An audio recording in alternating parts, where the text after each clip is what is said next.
श्री साई समर्थ की महिमा अपरंपार है। उनका नाम ही संजीवन मंत्र है, जो भक्तों के हृदय में आशा का संचार करता है और उन्हें सांसारिक तथा आध्यात्मिक दोनों ही मार्गों पर अग्रसर होने की प्रेरणा देता है। साईं बाबा के उपदेशों में जो सरलता, करुणा और समत्व भाव है, वह सभी भक्तों को अपने जीवन में आगे बढ़ने की शक्ति प्रदान करता है। वे भेदभाव की भावना को समाप्त कर अपने भक्तों को प्रेम पूर्वक हृदय से लगा लेते हैं। उनकी कृपा से भक्तों की साधारण सी इच्छा भी पूर्ण हो जाती है और वे अपने जीवन में सुख शांति का अनुभव करते हैं। इस अध्याय में 2 अत्यंत मार्मिक और प्रेरक कथाएं वर्णित हैं, जो साईं बाबा की सर्वव्यापकता, सत्यनिष्ठा और भक्तों के प्रति उनकी अपार करुणा को उजागर करती हैं। पहली कथा है श्री बी विही। देव की माता के उघापन उत्सव में बाबा की अलौकिक उपस्थिति की। और दूसरी कथा है हेमाड पंत के घर होली के भोजन समारोह में चित्र रूप में बाबा की प्रकट लीला की। श्रीदेव की माता का उघापन उत्सव डहाणू में आयोजित हुआ था। माता जी ने 25-30 उपवासों का व्रत लिया था, जिसके बाद शास्त्रीय विधि से उघापन और ब्राह्मण भोजन करना आवश्यक था। देव जी ने बाबा को आमंत्रित करने के लिए बापू साहेब जोग को पत्र भेजा, जिसमें यह आग्रह था कि बाबा की अनुपस्थिति में उत्सव अधूरा रहेगा। बाबा ने पत्र पढ़कर कहा, जो मुझे प्रेम से पुकारता है, मैं उसके पास अविलंब पहुंच जाता हूं। मुझे किसी वाहन या साधन की आवश्यकता नहीं है। बाबा ने वचन दिया कि वे 2 व्यक्तियों के साथ अवश्य पधारेंगे। देव जी को यह सुनकर अत्यंत आनंद हुआ, किंतु साथ ही मन में संशय भी था कि बाबा तो शिरडी से बाहर कहीं जाते ही नहीं, फिर कैसे आ सकते हैं। किंतु बाबा की लीला कौन समझ सकता है। वे सर्वव्यापी हैं और भक्तों की भावना का सम्मान करते हैं। उघापन के कुछ दिन पूर्व एक सन्यासी डहाणू स्टेशन पर आया, जिसके वेशभूषा बंगाली सन्यासियों के जैसी थी। वह स्टेशन मास्टर के पास चंदे की मांग के लिए गया और उसे सलाह दी गई कि मामलेदार से मिले। जब देव जी वहां पहुंचे तो सन्यासी से उनकी भेंट हुई। देव जी ने उसे बताया कि चंदे की नामावली पहले ही बन चुकी है, इसलिए कुछ समय बाद पुनः न आए। सन्यासी चला गया। 1 माह बाद वही सन्यासी देव जी के घर के सामने तांगे से उतरा। देव जी ने सोचा कि वह फिर चंदा मांगने आया है, परंतु सन्यासी ने कहा, मैं चंदे के लिए नहीं, भोजन के लिए आया हूं। मेरे साथ 2 बालक भी हैं। देव जी ने उनका स्वागत किया और भोजन में सम्मिलित होने के लिए कहा।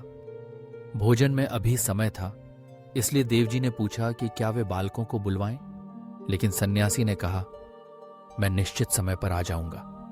ठीक दोपहर 12 बजे तीनों पधारे, भोजन किया और चले गए। उत्सव के बाद देव जी ने बाबा पर वचन भंग का आरोप लगाते हुए पत्र लिखा। जब जोग जी ने वह पत्र बाबा को दिखाया तो बाबा ने कहा, मैं स्वयं वचनबद्ध होकर गया था, परंतु जब वह मुझे पहचान नहीं सका तो निमंत्रण देने का क्या लाभ। बाबा ने स्पष्ट किया कि वे सन्यासी और उनके 2 साथी ही थे, जो देव जी के घर भोजन में सम्मिलित हुए थे। इस कथा से हमें यह शिक्षा मिलती है कि जब भक्त सच्चे मन से सद्गुरु को पुकारता है तो सद्गुरु उसकी भावना का सम्मान करते हैं और किसी भी रूप में, सीधा, अप्रत्यक्ष आदि, उपस्थित होकर उसकी इच्छा पूर्ण करते हैं। बाबा का वचन कभी असत्य नहीं होता। भले ही भक्त उनकी लीला को न समझ पाए, किंतु बाबा अपने वचनों का पालन अवश्य करते हैं। देव जी को जब यह सत्य ज्ञात हुआ तो वे भाव विभोर हो गए। उनकी आंखों से आंसू बहने लगे। उन्होंने अपनी भूल स्वीकार की और बाबा के प्रति श्रद्धा और बढ़ गई। अब दूसरी कथा पर आते हैं, हेमाड पंत का होली उत्सव पर भोजन समारोह। सन 1917 की होली पूर्णिमा की रात को हेमाड पंत को स्वप्न आया, जिसमें बाबा सन्यासी के वेश में प्रकट होकर कहते हैं, मैं आज दोपहर तुम्हारे यहाँ भोजन करने आऊंगा। जब उनकी नींद टूटी तो वे बाबा के स्वप्न वचनों को स्मरण करते रहे। उन्होंने अपनी पत्नी से कहा कि आज एक सन्यासी अतिथि भोजन के लिए आएंगे, इसलिए भात थोड़ा अधिक बनाओ। पत्नी ने संदेह प्रकट किया कि क्या बाबा, जो शिरडी के स्वादिष्ट भोजन का आनंद लेते हैं, इतनी दूर बांद्रा में साधारण भोजन के लिए आ सकते हैं। हेमाड पंत ने विश्वास दिलाया कि बाबा के लिए कुछ भी असंभव नहीं है। भोजन की तैयारियां हुई, 2 पंक्तियां लगीं, बीच में अतिथि के लिए स्थान छोड़ा गया। घर के सभी सदस्य भोजन के लिए बैठ गए और भोजन परोसना प्रारंभ हुआ। सभी को उस अज्ञात अतिथि की प्रतीक्षा थी। जब मध्याह्न हो गया और कोई नहीं आया तो दरवाजा बंद कर दिया गया। भोजन प्रारंभ करने के लिए घृत वितरण हुआ। वैश्वदेव को आहुति दी गई। कृष्ण को नैवेद्य अर्पण किया गया।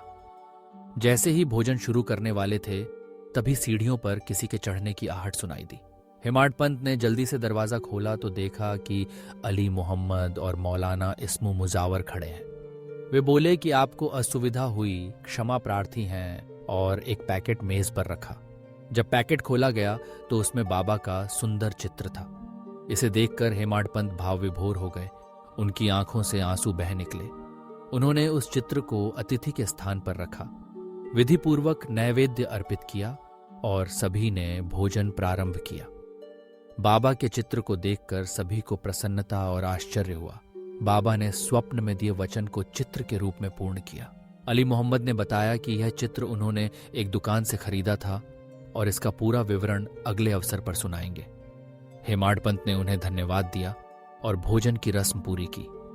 बाबा की लीला अपरंपार है। वे अपने भक्तों की भावना का सम्मान करते हैं और अद्भुत रूपों में प्रकट होकर उनकी इच्छा पूर्ण करते हैं। इन दोनों कथाओं से स्पष्ट है कि साईं बाबा की कृपा सीमाहीन है। वे भक्तों के प्रेम, विश्वास और श्रद्धा के अनुरूप अपने वचन को निभाते हैं।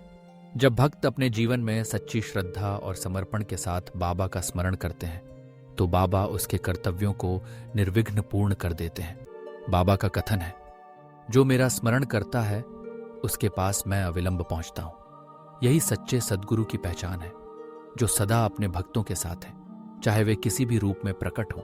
इस अध्याय की दोनों कथाएं हमें यह सिखाती हैं कि साईं बाबा की लीला को सीमित बुद्धि से समझना संभव नहीं।